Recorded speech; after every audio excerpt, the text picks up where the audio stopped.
You guys, have you heard? Heterosexuality is over. Yay! Wait, what?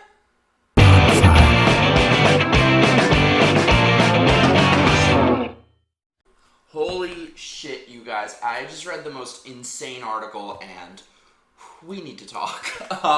This just says so many things about so many things. My friend Carrie said that this sounds like Valerie Solanas' Scum Manifesto, and she's totally right, so we need to talk.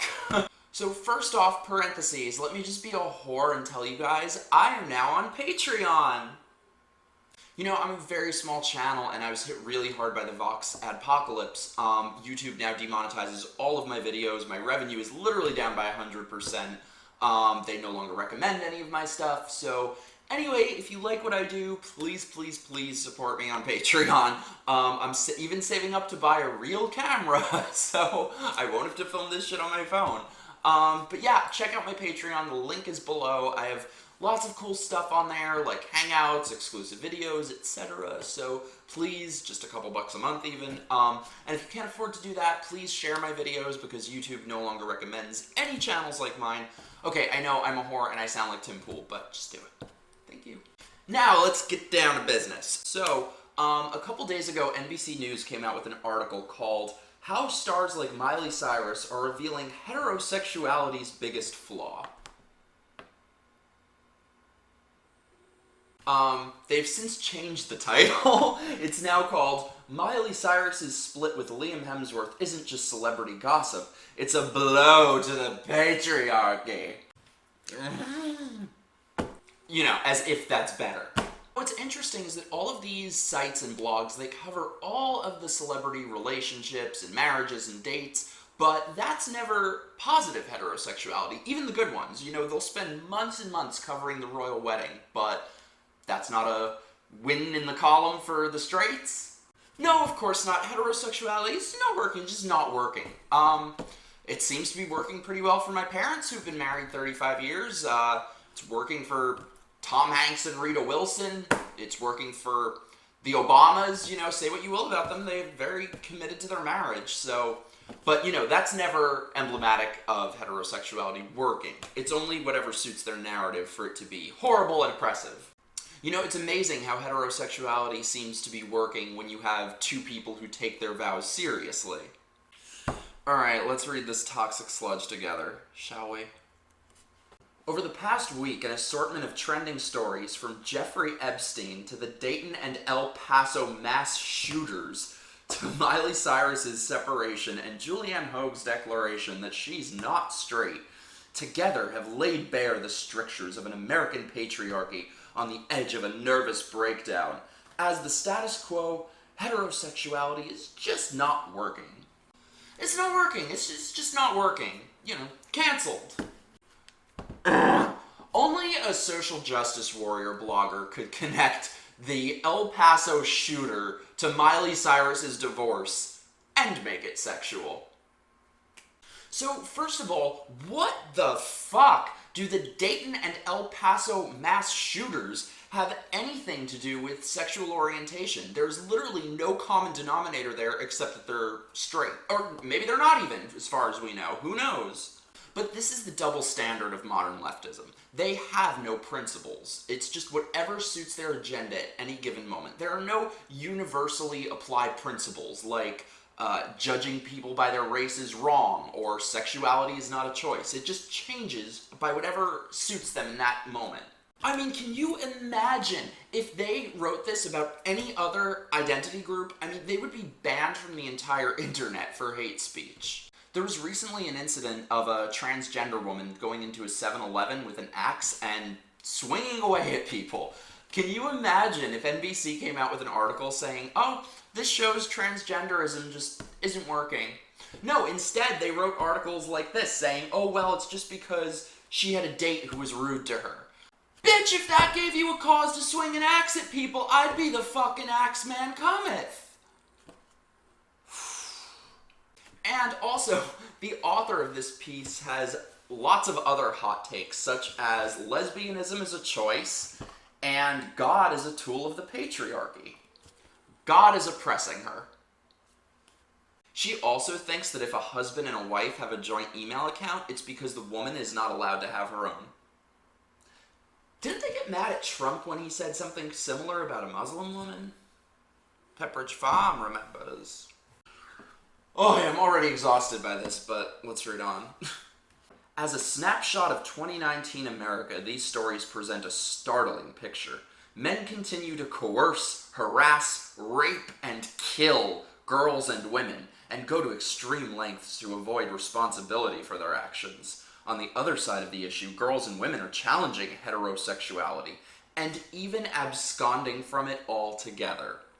Men rape and kill women. And some, I assume, are good people. The writer of this article, I'm gonna go out on a limb and guess single. Not that there's anything wrong with that, you know, from one bitter single bitch to another, but Jesus, at least I know I'm a bitter single bitch.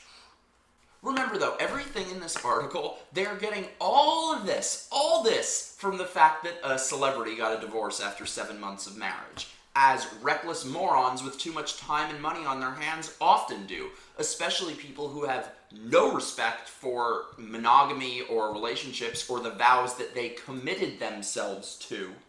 I swear, maybe divorce should have more of a stigma than it currently does, because right now we have a culture that just has no regard, no respect for relationships, for family, for monogamy, for marriage, for none of it. And something that I find really unfortunate is that these flaws, no respect for monogamy, no deference for relationships or selflessness, wanton narcissism, unfortunately, these are qualities that run rampant in the gay community. And, you know, those are things that people like me are trying to change. But it's as if these feminists and radical leftists want to take the absolute worst, most negative qualities about the gay community and import them into straight people.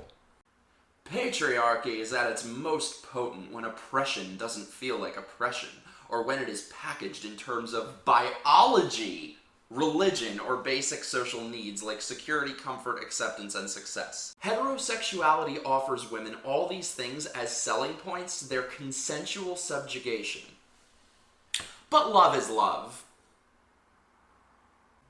So yes, you heard that right. Heterosexuality, sexual orientation in general apparently, is just not biological. We'll get to that in a minute. However, what radical gender ideologues neglect to realize is that even in gay relationships, we see biologically driven gender roles playing out. Lesbians often choose to settle down with a woman and get married and have kids, have a family, own a house, while gay men are often whores. Because men are whores. You know the jokes. What does a lesbian bring on a second date? A U-Haul. What does a gay man bring on a second date? What second date? Framed differently, the picture is this. Men need heterosexuality to maintain their societal dominance over women.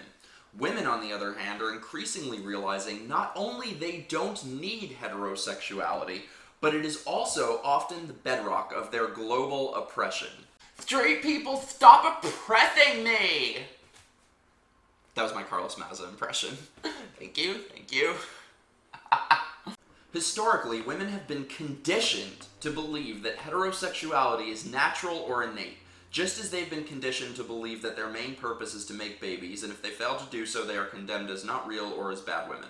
They've been conditioned, you guys. They've just been conditioned to think that heterosexuality is not natural or innate. It's not natural. God, you far-right conservative assholes thinking that sexuality is natural or innate or biological. It's not natural, it's a choice. God, can't you be progressive like me? These people are sick. Heterosexuality is natural and innate, just as homosexuality is. These people are literally arguing that sexual orientation is a choice. Let that sink in. The radical left now believes that sexuality is both malleable and a choice.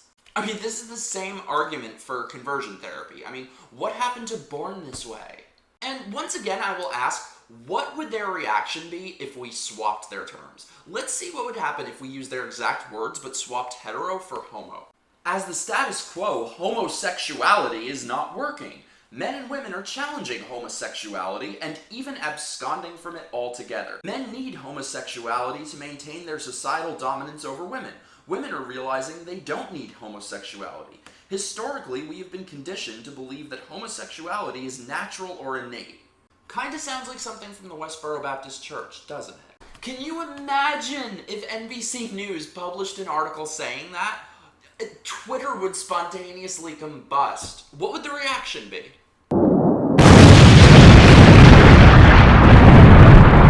The thing is, these people are trying to act as though homosexuality and heterosexuality are equivalent. They are not. And believe me, I know that just by my saying that, it's going to be taken out of context a year from now to cancel an event I'm speaking at, so let me be clear. Gay people are about 3 to 5% of the population. Gay people are a minority. You know, obviously, since we have to qualify everything we say, hate speech, a perfectly acceptable minority, obviously, but a minority nonetheless. And the entire existence of the human race and reproduction relies on us being a minority. You could not have a functioning society where 95% of the population were gay. Please, just the catfights and wig snatching alone would do us in. For them to act as though heterosexuality is just some passing fad, some tool of oppression of the patriarchy, is just to deny biological reality.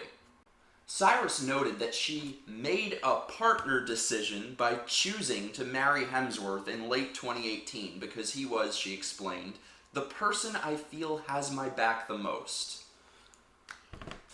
There it is, this. This is the rampant narcissism that exists for people of my generation.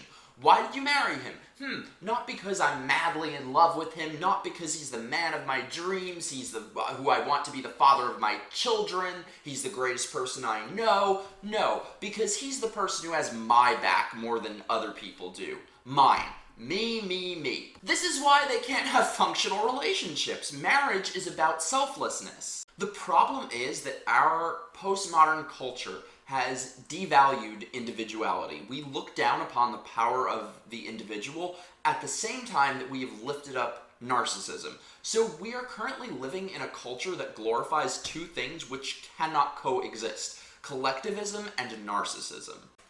To be free is not to have the power to do anything you like, Simone de Beauvoir writes in The Ethics of Ambiguity. Indeed, Friedrich Nietzsche asserted that freedom is the will to be responsible, blah blah, which is why, according to Toni Morrison, blah blah blah, for Audre Lorde, blah blah blah. Jesus, lady, you went to friggin' liberal arts college, we get it. God, how many people do you want to quote in one paragraph? This is literally like the literary equivalent of somebody jerking off while looking in the mirror. Now, this will surprise no one, but millennials are having less relationships than ever, getting married less than ever, having kids at a lower rate, having fewer relationships, even having less sex. I'd assume that doesn't include the gays, though, because we are whores. Alleged whores, don't sue me. But that is what we need to realize. Radical leftism does not build, it only destroys. Anything which we recognize as positive values, anything which we universally recognize as positive building blocks of a functional society, things like marriage, relationships, family, selflessness, patriotism, these are the things that they want to tear down. These are the things that they view as oppressive. And another point that needs to be made here is that this article, at a place as mainstream as NBC News, this really goes to show just how radical the, quote, mainstream has become. I mean, we are so beyond past the point where the slippery has sloped. NBC is considered to be smack dab in the center of the mainstream, and this is the sort of radical leftism that is being injected into our veins by every facet of the mainstream and every institution. This isn't mainstream. This isn't liberalism. This is radical leftism. And we see this happening everywhere in media and in culture, where radical leftism is being passed off as the mainstream center. And that's why it seems like so many people you know are becoming conservative. We're not even conservative. We're just not crazy. I mean, to show you how radical things have become, especially when it comes to any issues of LGBT or sexuality, just last week, Pink News, which is considered to be a mainstream LGBT website and blog, came out with a video promoting a relationship which began as a 16-year-old having sex for money with a 50-year-old man. But yes, I'm the problem with the LGBT community. Dave Chappelle is the problem. And naturally, you will not find one person or figure or group of the LGBT establishment speaking out against that. Just as you will not find one figure of the alphabet establishment speaking out against this piece and saying, hey guys, sexuality is not a choice. We don't choose our sexual orientation. And believe me, I can already hear people saying, but it's an opinion piece. It's an opinion. I don't care. These are the opinions that are being put out there. These are the only opinions you are allowed to have today. And this is why crazy radical fringe ideas like 97 genders, or having an abortion the day before you give birth, or 3-year-olds having sex changes. This is why these things have become so mainstream that they can't be questioned, even though the vast majority of people disagree with these things. This is why these things have become so mainstream that you can't oppose them or even question them without fear of losing your entire livelihood and being cast out of polite society. I'm talking to you, Mario Lopez. You're apologizing. He should apologize for apologizing. So, what have we learned? Sexuality is not a choice, heterosexuality is not oppression, God is not the patriarchy, love is love. I can't believe they're making me friggin' say that. And just as a reminder, the number of hands, feet, genders, and Good Godfather movies is still 2. And remember, kids, if you're alive, if you're breathing, then thank a heterosexual. Hate speech. Anyway, that's about the gist of it. Oh my god, you guys, I have read this friggin' article like 10 times to make this goddamn video. I need a drink after that. Holy shit, the things I friggin' do for you guys. Jesus. Anyway, thank you guys so much for watching my channel. Please subscribe, check out my Patreon. I have all my links below. Click on them, give me the clicks, validate me, like me. Just look below, click all the things. Anyway, okay, I'm gonna have a new video next week, and thank you guys so much. I love you. Also, I'm going this weekend to the YouTube conference, the Minds IRL event in New Jersey or Philly or something like that on Saturday, and I'm gonna get to meet some of my heroes, and I'm so excited. So if anyone's going to that, come hang out with me. Alright, I'll talk to you guys soon. Love you.